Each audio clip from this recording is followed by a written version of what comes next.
అందరికీ నమస్కారం మిత్రులారా. సమాజంలో కవులు, కళాకారులు, రచయితలు, ఉద్యమకారులు అనేక మంది ఉంటారు. వీళ్ళందరూ నిత్యం ఏదో ఒక కార్యక్రమం చేస్తూ ప్రజలకు చేరువవ్వాలని తమ ఏవైతే పనులు ఉన్నాయి, కార్యక్రమాలు ఉన్నాయి, భావజాలం ఉందో, తమ రైటింగ్స్, రచనలు ఉన్నాయి, వాటిని ప్రజలకి చేరువ చేయాలని ఆశిస్తూ ఉంటారు. తద్వారా ప్రజల నుంచి వచ్చే మెప్పు ఏదైతే ఉందో అది పొందాలని కోరుకుంటూ ఉంటారు. ఈ భాగంగా వాళ్ళు అనేక మంది ప్రజల్ని వీళ్ళ కార్యక్రమాలకి ఆహ్వానిస్తాం, లేదంటే వీళ్ళ రచనల్ని చదవమని చెప్పడం, లేదనుకుంటే వీళ్ళ కార్యక్రమాల్లో భాగస్వాములు కావాలని పిలుపునివ్వడం అనేది జరుగుతూ ఉంటుంది. రాష్ట్రంలో అనేక మందితో పరిచయాలు ఉన్న వ్యక్తిగా, అదేవిధంగా ఉద్యమాల్లో స్వయంగా భాగస్వాములు అయిన వ్యక్తిగా, ఆ తర్వాత ఒక రాష్ట్రానికి ఒక రాజకీయ పార్టీకి ఒక అధ్యక్షుడిగా ఉన్న కారణంగా నాకు కూడా ఇటువంటి ఆహ్వానాలు అనేవి ఎన్నో అందుతూ ఉంటాయి. అదేవిధంగా చాలామంది వాళ్ళ రచనలు, పుస్తకాలు అనేవి ప్రజెంట్ చేయడం అనేది జరుగుతూ ఉంటుంది. నేను కూడా ఇటువంటి వాటికి ఎన్నో సంవత్సరాలుగా హాజరవుతూ వచ్చాను. ఇంకా మొన్న ఎన్నికల సందర్భంగా వీళ్ళని ఏదైతే కళాకారులను, రచయితలు ఇలాగా ఉద్యమకారులు వీళ్ళని అందరినీ మన పార్టీ తరఫున పోటీ చేయమని మనం ఆహ్వానించినప్పుడు వీళ్ళలో చాలామంది మేము రాజకీయాలకు దూరమను, మాకు సమయం లేదను, లేదనుకుంటే ఇప్పుడు కాదు తర్వాత చూద్దాం అనే సమాధానం అనేది చెప్పడం జరిగింది. ఒక కార్యక్రమం, ఏదైనా సాహిత్య కార్యక్రమం తీసుకున్నా, ఒక ఉద్యమ కార్యక్రమం తీసుకున్నా, లేదనుకుంటే ఒక కళా కార్యక్రమం తీసుకున్నా, ఏదైనా అవన్నీ ఒక వారానికో లేదంటే నెలకో, ప్రతి నెల లేదంటే సంవత్సరానికో అవి జరిగే కార్యక్రమాలు అవన్నీ. కానీ ఎన్నికలు అనేవి 5 సంవత్సరాలుగా కానీ రానే పరిస్థితి. ఇంకా ఒక కార్యక్రమం అంటే 1000, 2000 ఖర్చు, లేదంటే 5000, 10,000 ఖర్చు అనేది జరుగుతుంది. కానీ ఎన్నికలు అనేసరికి ఒక 5 సంవత్సరాల పాటు ఒక టీము, వ్యక్తులు కానీ 5 సంవత్సరాల పాటు వాళ్ళు తమ సమయాన్ని వెచ్చిస్తూ తమ సంపాదన వదులుకొని సంపాదన మళ్ళీ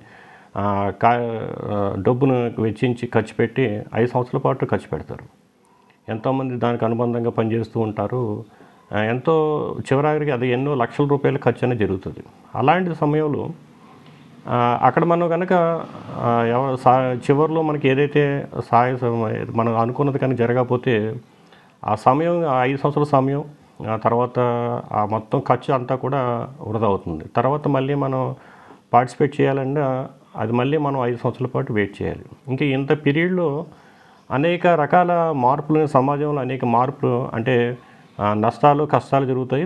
అక్కడి నుంచి మళ్ళీ మనం కోలుకుని మనం చేయాలన్నా సరే అది సాధ్యపడకపోవచ్చు. అంటే సాధారణంగా ఎవరైనా సరే ఉన్నారో, రాజకీయ రంగంలో ఉంటారో, వాళ్ళకి ఏదైనా ఒక్కసారే వాళ్ళు గట్టి ప్రయత్నం అనేది చేయగలుగుతారు. తర్వాత నుంచి అది ఇంకా వాళ్ళకి చాలా ఇంపాసిబుల్, ఇంకా చాలా కష్టం అనేది మారుతుంది. ఇంకా ఈ కళాకారులు కానీ, లేదనుకుంటే రచయితలు, లేదనుకుంటే ఉద్యమకారులు సమాజం పట్ల ఎంతో అవగాహన, తర్వాత ఎంతో బాధ్యత కలిగిన వీళ్ళు ఇటువంటి రాజకీయాలకు దూరమనో, లేదని కూడా సమయం లేదని చెప్పడం, లేదని ఇప్పుడు కాదు తర్వాత అని చెప్పడం అనేది అంటే చాలా శోచనీయ విషయం. ఇంకా ఇప్పుడు ఒక సంస్కరణల పార్టీ అనేది సరే చిన్న పార్టీ, లేదనుకుంటే దీంటి ప్రాస్పెక్ట్స్ ఏమో తెలియదు, భవిష్యత్తు ఏమి ఎలా ఉంటుందో తెలియదు, వీళ్ళు ఉంటారో లేదో అని ఎవరైనా పోనీ అనిపించి ఉన్నా, వీళ్ళు మిగతా సమాజంలో, దేశంలో ఇంకా చాలా పార్టీలు ఉన్నాయి, రాష్ట్రంలో చాలా పార్టీలు ఉన్నాయి, చాలా సీనియర్లైన వ్యక్తులు పోటీ చేశారు. అలాంటి వాళ్ళకైనా వీళ్ళ సహాయం అనేది అందించి ఉండొచ్చు. నేను చూసుకున్నట్టయితే రాష్ట్రంలో చాలా పార్టీలు, చాలామంది వ్యక్తులు, వీళ్ళందరూ కూడా కిరాయి సైనికులు, అంటే కిరాయి మనుషులతోనే వీళ్ళు ఈ ప్రచారం కానీ, నామినేషన్ కానీ ఇవన్నీ కూడా వాళ్ళు పనులు అనేవి చేసుకోవడం జరిగింది.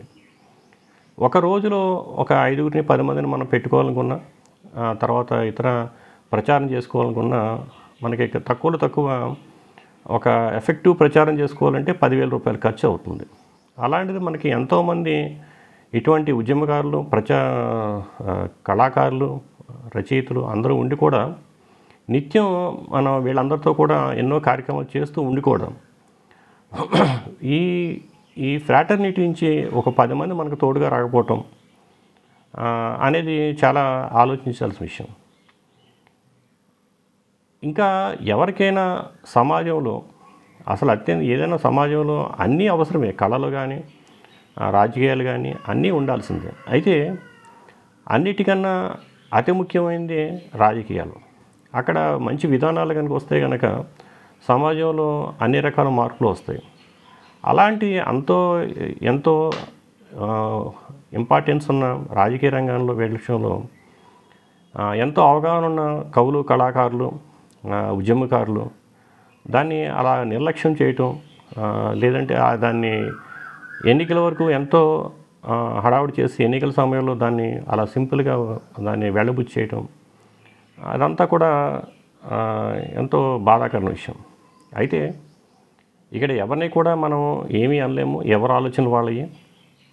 అయితే మనం ఏదైతే అనుభవాలు ఉంటాయో, ఏదైతే మనం ఇబ్బందులు పడ్డామో, ఏదైతే మనం ఇటువంటి తెలియని తప్పులు చేసి ఉంటామో వాటి నుంచి మనం అధిగమించే ప్రయత్నం చేయటమే మనం చేయాల్సిన పని.